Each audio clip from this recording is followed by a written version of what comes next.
Oy, pare. Kamusta, Mare? Lagi kang sarado. Alam mo naman, nag-iikot ako, Mare, ngayong bagyuhan. Namimigay ako ng ayuda. Ba, may ayuda ka? May paayuda ka Pero, ngayon? Mare, ito. Kompletan, Mare. Kapi, asukal, sardinas, at 2 kilong bigas. Wow! Ba, may pabibigas-bigas ka ngayon ah. Alam mo naman, Mare, malapit na. Oo nga, balita ko. Matutuloy na daw ang barangay eleksyon.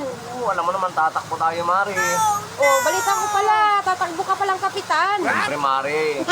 Oh, ano naman ang magiging plataforma mo para ibuto ka ng mga kabarangay natin? Siyempre, Mare, low pressure pa lang. May ayuda na ang mga kabarangay. Aba, very good yan. Oo. At hindi lang yan, pag nanalo ako, Mari, kailangan ko makabili ng iPhone 17 Pro Max fully paid. Oh.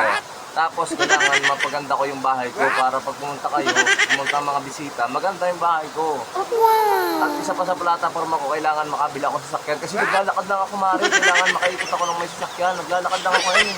Nagdarang chicharon, sa una ka lang malutong. Hindi, Mari. Alam mo naman. Tapos sa susunod, magiging makunat ka na. Hindi, basta pag nanalo ako, Mari, Tingnan matik ko yan. tong aking paayuda Sige, mo. Tingnan mo yung ayuda ko, Mari. Bigas, asukal, kape. Ah, nasa ng dilata? Ay, nga pala, Mari, nakalimutan ko. May dilata pa pala yan. Tignan mo. Hindi yata kapitan ang tinatakbo mo. Kupitan ka yata. Aray.